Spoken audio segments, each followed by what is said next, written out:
Friends, विनमान channel पे आपका स्वागत है। लास्ट वीडियो में हमने यही चैप्टर पढ़ा था, हु डिड पैट्रिक्स होमवर्क। अभी हम इस चैप्टर को कंप्लीट करने की कोशिश करेंगे। देखिए, in the story Patrick does difficult things. Patrick does माने करता है, difficult things he hates to do, जिन्हें वो करना नापसंद करता था, नफरत करता था। बिकॉज क्योंकि द एल्फ प्रिटेंडेड, एल्फ का क्या करता है, एल्फ बहाने करता रहता है। ही नीड्स हेल्प, उसे ज़रूरत होती है मदद की। मतलब ये बहाने करता रहता है कि मुझे हेल्प की ज़रूरत है, उसे कुछ आता जाता नहीं है। Have you ever done something, क्या तुमने कभी कुछ किया है डिफ़िकल्ट, कुछ कठिन और फ्राइटनिंग, डरावना, by pretending about it in some way, और तुमने मतलब करते हुए ये प्रिटेंड किया है अबाउट इट, उस मतलब जो भी आपने किया उस चीज़ के बारे में, सम वे किसी भी तरह से, कि मैं नहीं कर सकता हूँ। Tell your classmate about it, अपनी क्लासमेट को इस चीज़ के बारे में बताओ।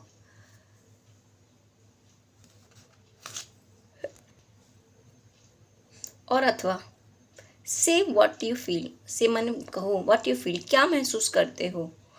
अबाउट होमवर्क, होमवर्क के बारे में। द वर्ड्स, शब्द, द वर्ड्स एंड फ्रेजेस, शब्दों के बारे में, फ्रेजेस के बारे में, जो पैराग्राफ होते हैं उनके बारे में। इन द बॉक्सेस में हेल्प यू, तो फ्रेजेस हैं यानी कुछ लाइन होती हैं, लाइन्स कुछ शब्दों के ग्रुप होते हैं, उन्हें फ्रेजेस कहते हैं। The words and the phrases in the boxes, in boxes में हेल्प यू, तुम्हारी मदद कर सकते हैं। यानी कि से माने कहो व्हाट यू फील, जो भी तुम महसूस करते हो अबाउट होमवर्क, होमवर्क के बारे में। अब यहाँ पे ना नीचे बॉक्सेस दिया हुआ है, देखो बॉक्सेस दिए हुए हैं, ये तुम्हारी मदद कर सकते हैं, यही इनके बारे में बोल रहे हैं।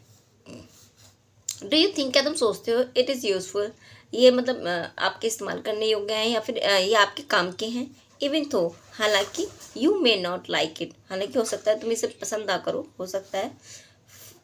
Form pair and speak to each other, form pair मतलब पेयर बनाओ, फॉर्म मतलब बनाना, पेयर मतलब जोड़ा बनाओ, and speak to each other, एक दूसरे से बात करो। फॉर एग्जाम्पल, उदाहरण के लिए, यू मे से, तुम कह सकते हो, I am not fond of homework, मैं आदी नहीं हूँ होमवर्क करने का। Your partner may reply, your partner तुम्हारा जो पार्टनर है, मे माने सकता है, रिप्लाई उत्तर दे सकता है। बट परंतु, माई सिस्टर, जो मेरी जो बहन है, help me with my lesson at home. Your partner में रिप्लाई, तुम्हारा, दोबारा रिपीट करते हैं फ्रेंड्स। यू में से, तुम कह सकते हो, I am not fond of homework, मैं आदी नहीं हूँ या फिर मैं शौकीन नहीं, फॉन्ड ऑफ होमवर्क करने का। योर पार्टनर में रिप्लाई, तुम्हारा जो पार्टनर है वो रिप्लाई करेगा। But my sister help me, मगर मेरी सिस्टर मदद करती है। विद माई लेसन, मतलब मेरे पार्ट पढ़ने में या फिर मेरे पार्ट को हल करने में, लेसन को हल करने में मेरी मदद करती है। एट होम, घर पर। And that gives me a boost to my marks, that माने वह, गिव्स मी मुझे देता है, बूस्ट मतलब उभार देता है, यानी कि बढ़ाता है, टू माई मार्क्स मेरे नंबरों को बढ़ा देता है। यानी कि उसे पसंद नहीं है होमवर्क करना, एक लड़की है उसे पसंद नहीं है होमवर्क करना, बट लड़का है या फिर उसकी जो बहन है उसकी मदद करती है होमवर्क करने में, और उसको उससे वो क्या करता है, उसे अच्छे मार्क्स मिलते हैं, यानी कि उसके नंबर उससे बढ़ जाते हैं, बूस्ट देता है, बूस्ट माने बढ़ाना। आगे का पढ़ते हैं फ्रेंड्स। अब ये बॉक्सेस दिए हुए हैं, ऊपर बताया गया था कि ऊपर नीचे बॉक्सेस दिए हुए हैं, वो आपकी हेल्प करेंगे, आप इन्हें बोलने में यूज़ कर सकते हैं। टू बी फॉन्ड ऑफ माने होता है शौकीन, जैसे कि ऊपर बताया गया एक लाइन में, फॉन्ड ऑफ शौकीन होना, किसी चीज़ के लिए इच्छा होना कि ये हम कर सकते हैं, खुद मन से इच्छा होना। टेक टू, ले लेना किसी चीज़ से, टेक माने लेना। डेवलप अ लाइकिंग फॉर, मतलब डेवलप माने होता है विकसित करना, लाइकिंग फॉर। ये फ्रेजेस हैं, यानी कि वर्ड्स भी हैं और साथ में फ्रेजेस भी दिए हुए हैं, ऊपर दिया हुआ है ना, वर्ड्स हैं और फ्रेजेस हैं। ये इन शब्दों को मिला के एक अलग ही मीनिंग बन जाता है। डेवलप माने होता है विकसित करना, लाइकिंग फॉर। अब आप इन्हें अलग अलग भी बोल सकते हैं, लेकिन इसका मतलब ये है कि जब प्रीवियस टाइम में आप में कोई किसी चीज़ में अरुचि रही हो, जैसे कि मान लीजिए आपको पेंटिंग करनी है और पेंटिंग आपको अच्छी नहीं लगती थी पहले, लेकिन अब वो अच्छी लगती है, आपने उसमें रुचि विकसित कर ली है। ठीक है फ्रेंड्स, रुचि विकसित कर, जब हम कोई कार्य करते हैं उसमें धीरे धीरे रुचि आने लगती है। जब हम डेली करेंगे तो कुछ कार्य ऐसे होते हैं में रुचि आ जाती है, ज़्यादातर कार्य ऐसे होते हैं। क्योंकि वो हमें आ जाते हैं, और पहले वो हमें नहीं आते तो हमें कठिन लगते हैं, तो अरुचिकर लगते हैं। तो यही बोल रहा है डेवलप्ड आर लाइकिंग फॉर, मैंने पेंटिंग करने में। अभी इसको आप यूज़ कर सकते हैं अपने आप। अपील टू, निवेदन करना, अपील करना किसी से, सच्ची अपील करना, या फिर ये ऑनेस्ट, ईमानदारी वाली निवेदन करने के लिए अपील टू का यूज़ होता है। अब देखो नॉट अपील टू, इसमें नॉट लगाया तो आपको नॉट अपील टू यूज़ करना है।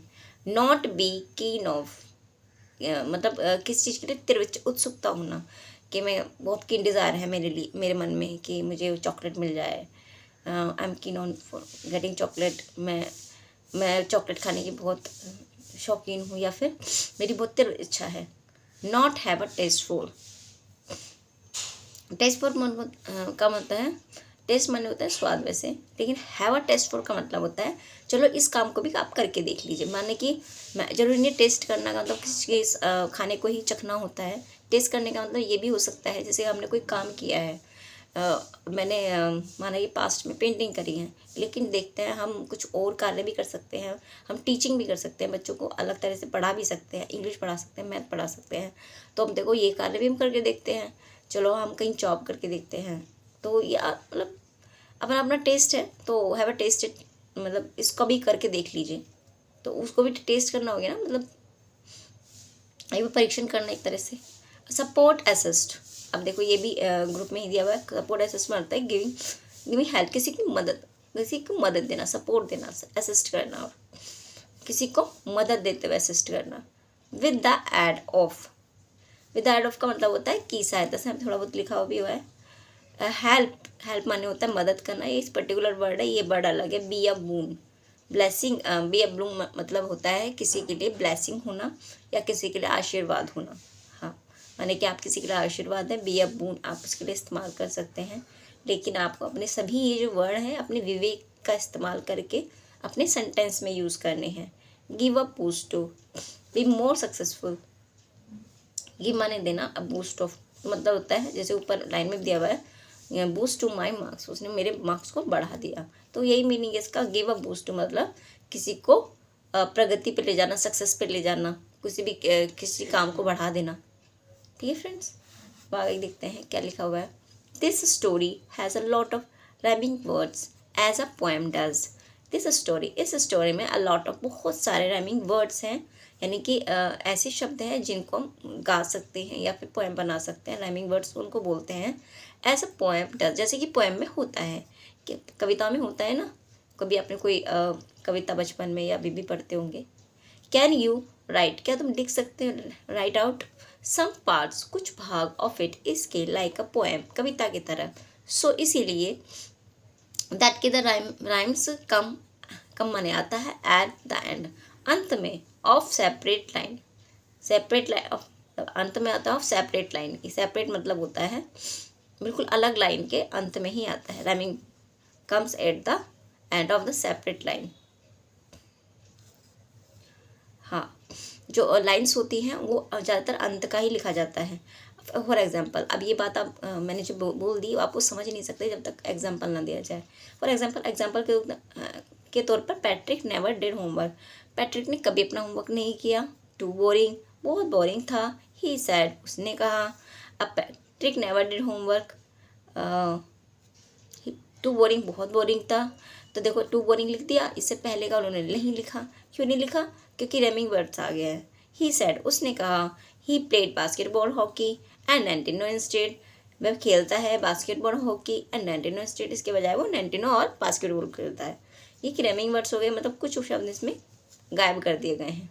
लुक एट दीज लाइन्स, अब look at these sentences, in sentences को देखो, वाक्यों को देखो। टू बोरिंग, ठीक है, अब इन्हीं को इसमें ट्रांसलेट कर दिया। टू बोरिंग, बहुत बोरिंग है। ही सैड, उसने कहा। अब देखो इसका आगे का खा गया, आगे का खा गया मतलब ये है कि आगे का गायब कर दिया उन्होंने। टू बोरिंग, सिर्फ टू बोरिंग लिखा है। ही सैड, उसने ही सैड लिखा है। अब देखो जब हम पोएम लिखते हैं तो इस तरह के ही लाइन्स लिखी जाती हैं। तो ऊपर क्या लिख देते हैं, ऊपर Patrick who did पैट्रिक्स homework, obvious बात है पैट्रिक की बातें होंगी इसमें। टू बोरिंग, बहुत बोरिंग है। ही सैड, उसने कहा। किसने कहा? ही तो पैट्रिक के लिए इस्तेमाल होगा ना, जब पैट्रिक की पोएम है तो सॉरी कहानी है तो पैट्रिक के बारे में इस्तेमाल होगा। तो यहाँ पे ही कौन है, पैट्रिक है। ये सिर्फ हमें खुद पता है, अगर हम ध्यान से इमेजिन करेंगे पैट्रिक है, ये होमवर्क है, ऐसा ऐसा है, तो ये पैट्रिक के बारे में है। क्लीन हिज रूम, उसने अपना कमरा साफ किया। डिड हिज चोर्स, अपना घरेलू काम किया जो रोज़मर्रा का था। तो ये सिर्फ अंदाज़ा लगा के हम सोच सकते हैं कि उसने ये काम किया है, अपना घर का काम करता है। ये पोएम में इस तरह से ही होता है। जो आगे कविता पढ़ोगे आप, आगे अगली एक पोएम है, दिखा देती हूँ आपको। हाउस, देखिए ये हाउस अ हाउस, भी पोएम पढ़ेंगे। जब पोएम पढ़ेंगे तो देखेंगे किस तरह से वो कविता लिखते हैं। वो आधी बातें नहीं लिखते हैं, आधी से ज़्यादा बातें। जैसे कि हम बोलने में भी हिंदी में बोलते हैं, हिंदी में भी बोलने में भी इस्तेमाल करते हैं। जाओ खाना लेके आओ, अब आपने किसी को बोला जाओ खाना लेके आओ, तो आपने ये तो नहीं बोला, जो सामने खड़ा था उसका नाम नहीं बोला, जाओ तो मेरे लिए खाना लेके आओ, ऐसे तो नहीं बोला जाओ खाना लेके आओ, यानी कि आधी बात आपने नहीं बोली। तो ऐसे ही पोएम में होता है। वैन वी स्पीक, जब हम बोलते हैं, वी ऑफन, अक्सर, लीव आउट वर्ड्स, शब्दों को छोड़ देते हैं। Then can easily be guessed, then माने तब, कैन माने सकते हैं, सॉरी दैट माने that can be easily be guessed, that की कैन माने सकते हैं, इजीली आसानी से, बी किए जा सकते हैं, गैस मतलब वो आसानी से गैस किए जा सकते हैं, अंदाज़ा लगाया जा सकता है। वी डू नॉट डू, हम नहीं करते। दिस माने इन्हें हम नहीं करते। व्हेन वी राइट, जब भी हम लिखते हैं, यानी कि ये काम हम जब तब नहीं करते जब हम लिखते हैं। लिखते हम पूरी चीज़ें हैं। जैसे हम आपको क्वेश्चन आंसर दिया जाता है स्कूल में तो पूरा लिखते हैं कि कौन पैट्रिक है, कौन ही है, कौन शी है। अगर आप बाद में ही का यूज़ कर रहे हैं तो पहले मेंशन कर देंगे आप पैट्रिक की बात हो रही है, या फिर आपके क्वेश्चन में मेंशन होता है वो पैट्रिक की बात की जा रही है। अनलेस, जब तक कि we are trying to write as well we speak, जब तक कि हम वैसा ना लिख दें जैसे कि हम बोलते हैं। एज इन द स्टोरी, जैसे कि स्टोरी में लिखा गया है, ठीक है। यानी कि पूरे इसमें ये बताया गया किस तरह से यहाँ से यहाँ तक कि कैसे पोएम बनती है, और ऊपर आपको ये शब्दों का इस्तेमाल अपने शब्दों में करना है, यानी कि अपने बोलने में करना है आपको। थैंक यू फ्रेंड्स, आज के लिए इतना ही।